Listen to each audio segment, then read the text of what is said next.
Sehingga kalau Airlangga dan AHY bersatu, ya itu akan menguntungkan semua pihak gitu. Menguntungkan Ganjar, menguntungkan Golkar, menguntungkan Demokrat juga, dan itu akan baik untuk kita semua. Ya karena kalau memaksakan bertahan di koalisi perubahan, AHY terancam nggak dapat apa-apa gitu.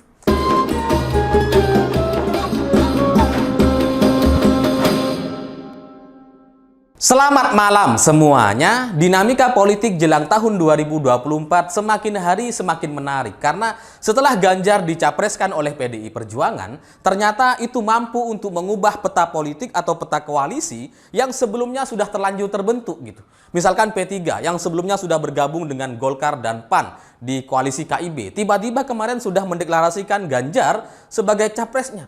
Itu kan artinya petanya sudah berubah gitu. Jadi kalau diibaratkan P3 ini kayak apa ya? Kayak mama naik motor nggak pakai letting itu, tiba-tiba langsung belok. Dan cepat sekali beloknya gitu ya. Nggak ada aba-aba sebelumnya gitu. Dan kita agak terkejut gitu karena berbeda dengan PAN. PAN sebelumnya sudah berkali-kali mengendorse Ganjar Erik. Bahkan mereka sudah lakukan pertemuan-pertemuan dengan Ganjar Erik dan Pak Jokowi di Semarang misalkan gitu ya. Tapi setelah Ganjar dicapreskan oleh PDI Perjuangan, ternyata sampai sekarang belum ada keputusan resmi dari PAN. Jadi dinamikanya semakin menarik semakin hari, dan kita sebagai rakyat ya kita ikuti saja setiap perubahannya gitu. Karena di PAN sendiri ketika muncul wacana koalisi besar bersama Pak Jokowi waktu itu kan PAN sudah menyatakan akan mendukung Prabowo gitu ya. Jadi sudah berubah waktu itu. Nah sekarang nampaknya setelah Ganjar dicapreskan oleh PDI Perjuangan, mereka berubah lagi tuh. Meskipun belum ada deklarasi secara resmi. Dan Golkar sendiri sebagai pimpinan partai di koalisi KIB gitu ya, kemarin malah mengunjungi Demokrat. Airlangga Hartarto bertemu dengan AHY dan SBY. Dan satu poin penting yang menurut saya ini menarik untuk kita lihat adalah soal pernyataan Airlangga terkait politik identitas. Di mana Airlangga itu setelah bertemu dengan SBY dan AHY, setelah keluar beliau menyampaikan bahayanya politik identitas. Dan karena kita sudah belajar dari tahun 2014, 2017, 2019, ini efeknya sangat lama. Perpecahan dan permusuhan di kalangan masyarakat itu masih terjadi bahkan sampai sekarang. Karena efek dari tahun 2014, 2017 di Pilkada DKI sampai 2019 kemarin, itu memang terjadi persaingan yang sangat-sangat ketat dan banyak dari mereka gitu ya memainkan politik identitas. Sehingga menurut Airlangga Hartarto ini harus dihentikan dan tidak boleh dilanjutkan lagi. Memang kita sudah berhasil melakukan rekonsiliasi pada tahun 2019 di mana Pak Prabowo langsung bergabung dengan kabinet Pak Jokowi, dan kemudian ya tidak terlalu banyak perpecahan di masyarakat meskipun masih ada. Nah, di tahun 2024 kita tidak boleh mengulangi kesalahan yang sama, dan saya terus terang mengapresiasi langkah dari Airlangga Hartarto. Saya setuju dengan itu karena dampak dari tahun 2014 gitu ya. Itu selama bertahun-tahun kita tuh apa ya terjadi polarisasi dan perbedaan yang sangat-sangat gak masuk akal gitu. Karena pemilu itu jadi seperti memilih antara surga dan neraka, antara halal dan haram gitu ya. Karena dulu Pak Jokowi kan diharamkan oleh sekelompok ormas Islam gitu ya, haram memilih Pak Jokowi gitu ya. Terus kemudian Prabowo di tahun 2019 dideklarasikan atau didukung oleh Ijtima Ulama. Jadi hal-hal semacam ini tidak boleh dilanjutkan atau tidak boleh diulangi lagi gitu, karena pemilu itu hanya soal pemilihan presiden atau kepala negara gitu, atau pemilihan kepala daerah, bukan memilih surga neraka gitu. Kalau sebelumnya kan kalau nggak milih si A nanti nggak disolatin, nanti masuk neraka. Kalau milih si A berarti penista agama dan seterusnya. Sehingga ya efek dari politik identitas yang sudah dimainkan oleh banyak pihak selama bertahun-tahun itu sampai sekarang masih ada dampak buruknya di tengah masyarakat. Memang kalau di Jakarta gitu ya, di tingkat elitnya mereka bisa langsung berangkulan tuh. Setelah KPU mengumumkan pemenangnya, mereka langsung bisa berkoalisi, bisa berkomunikasi, masih bisa untuk bertemu dan seterusnya. Tapi di tingkat daerah, di desa-desa itu nggak bisa. Rekonsiliasinya tuh sangat-sangat lama, sehingga hal-hal yang membuat perpecahan atau politik identitas yang sudah dilakukan oleh banyak pihak sebelumnya di tahun 2024 tidak boleh terjadi lagi, karena itu akan membahayakan posisi dan bangsa Indonesia. Sehingga bagi saya apa yang disampaikan oleh Airlangga Hartarto itu sangat-sangat menarik dan baik sekali untuk kepentingan bangsa Indonesia. Tapi ajaibnya gitu ya, untuk pertama kalinya saya juga akan mengapresiasi pernyataan AHY. Karena sebelumnya saya nggak pernah mengapresiasi gitu. Tapi kali ini urusan politik identitas AHY sudah benar gitu. Karena AHY juga menolak gitu, sependapat dengan Airlangga Hartarto. Dan ini agak ajaib gitu. Karena politik identitas itu kan dimainkan oleh kelompoknya AHY, gitu. Kelompok Koalisi Perubahan gitu. Aktornya kan ada di sana, Anies Baswedan gitu. Inisalnya AB. Lupa keceplosan gitu ya. Ya Anies Baswedan lah gitu kan. Bagian dari politik identitas. Yang memainkan ya partai-partai itu gitu. Jadi kalau AHY kemudian menyampaikan penolakan dan dia juga sepakat dengan Airlangga untuk tidak menggunakan politik identitas tahun 2024, itu kan artinya AHY menolak Anies Baswedan. Karena aktornya kan dia gitu kan.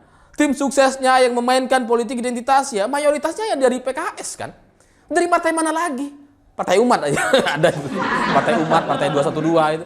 Tapi ya yang memainkan juga kan partai PKS gitu.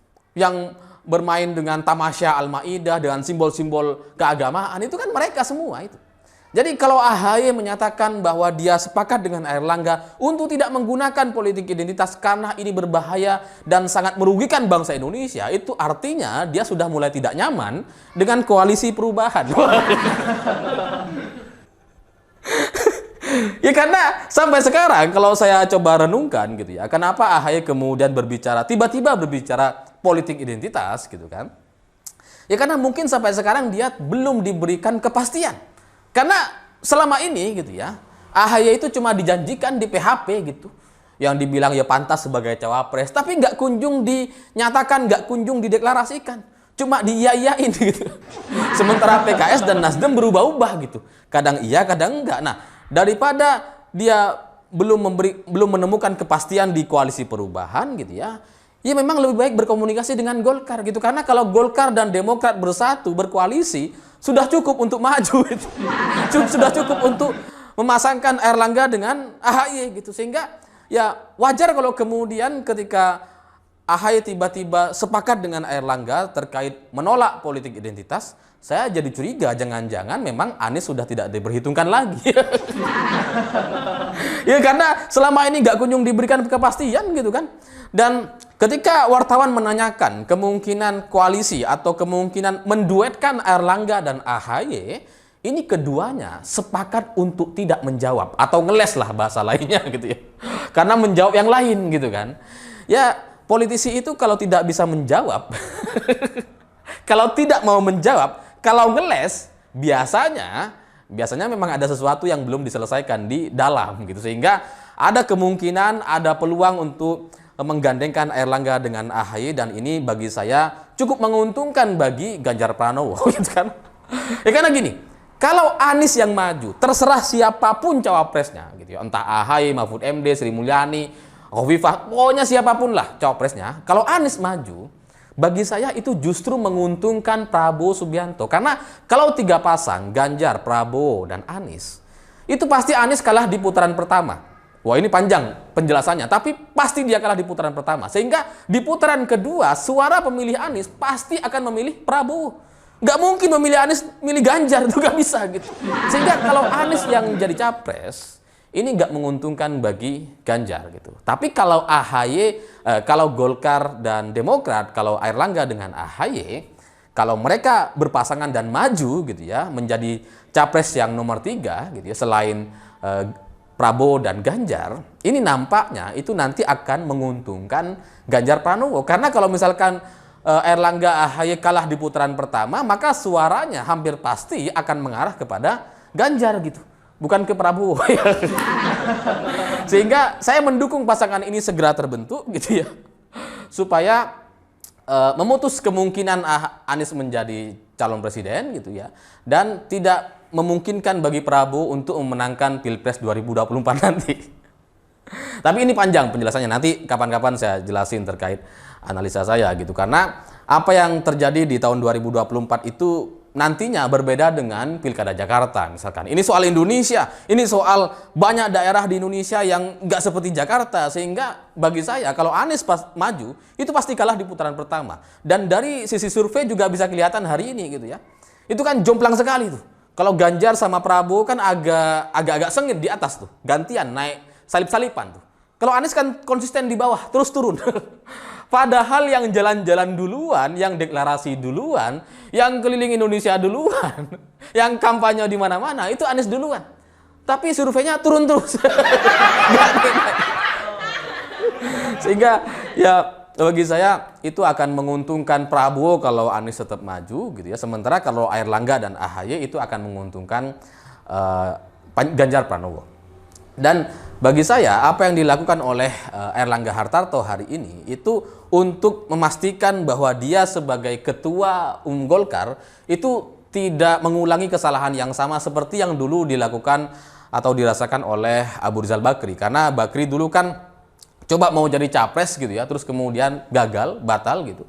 Sehingga akhirnya ya dia sekarang kan jadi nggak punya kekuatan apa-apa lagi, dan Airlangga nampaknya nggak mau mengulangi hal yang sama. Dan karena di Munas tahun 2019 Munas Golkar itu sudah partai mengamanahkan kepada Airlangga untuk maju sebagai calon presiden Indonesia di tahun 2024, maka ya memang ini sudah nggak bisa ditawar-tawar lagi. Bagi Golkar, capresnya adalah Airlangga Hartarto, dan kemungkinan itu hanya bisa terjadi kalau Airlangga mau berkomunikasi, berkoalisi dengan Demokrat dan sama-sama maju dengan AHY sebagai cawapresnya. Karena ya cuma itu pilihannya nampaknya gitu ya. Dan ini akan menyenangkan banyak pihak, di mana Airlangga akan senang karena dia ketika maju sebagai capres dia akan menunaikan amanah partainya dari Partai Golkar. Sementara dari sisi AHY sebagai ketua Demokrat, kalau dia maju sebagai cawapres di tahun 2024, itu akan semakin menegaskan posisi dia sebagai ketua umum Partai Demokrat yang sah dan tidak bisa diganggu-gugat sama Muldoko lagi gitu. Sehingga ya kalau AHY jadi cawapres ini akan menguntungkan Partai Demokrat dan pribadi dia sendiri. Meskipun pada akhirnya mereka tahu bahwa mereka juga akan kalah di putaran pertama, tapi nggak masalah gitu. Karena demi kepentingan partai, demi kepentingan Golkar dan Demokrat, ini harus ditempuh, jalan ini harus ditempuh gitu. Karena kalau enggak gitu ya, kalau mereka nggak mau berkoalisi, maka ya tiket capres dan cawapresnya hampir pasti nggak bisa. Ya karena mau koalisi dengan siapa gitu. Golkar mau koalisi dengan PAN, nggak bisa, nggak cukup.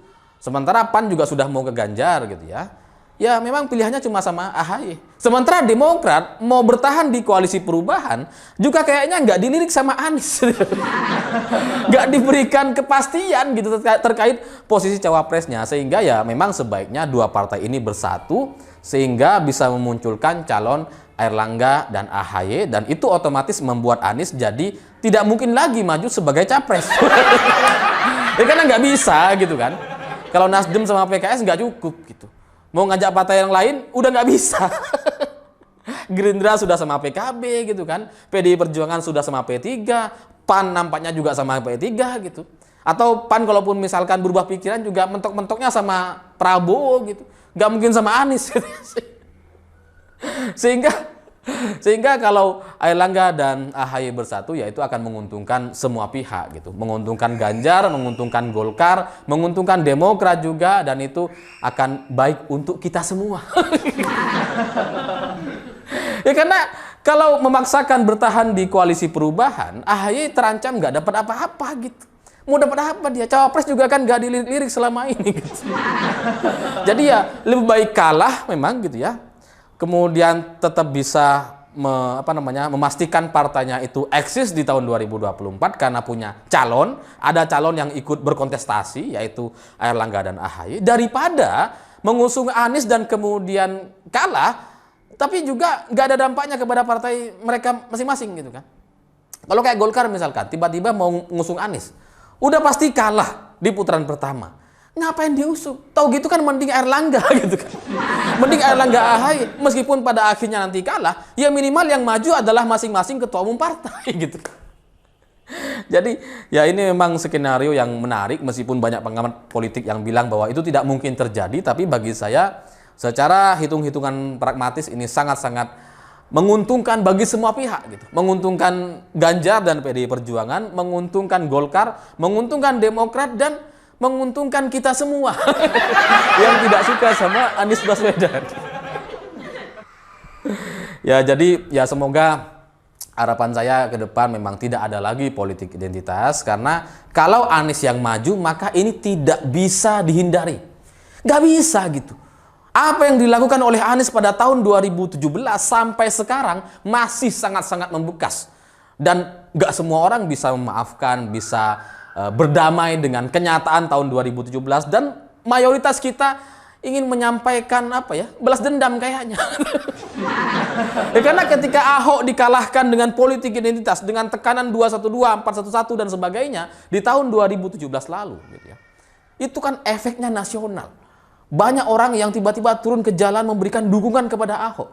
Dan itu adalah sebuah ekspresi kemarahan yang dirasakan oleh banyak orang. Sehingga kalau Anies maju di Pilpres 2024, maka dipastikan politik identitas gak bisa dihindarkan. Sehingga itu juga akan merugikan Anies Baswedan sendiri gitu. Ya, kabar baiknya itu, kalau Anies maju gitu ya, maka politik identitas akan semakin menguat gitu. Tapi dampak positifnya Anies pasti kalah. Itu nanti kita bahas di kesempatan selanjutnya gitu, karena penjelasannya agak panjang. Saya pikir itu. Terima kasih sudah menonton. Begitulah kura-kura.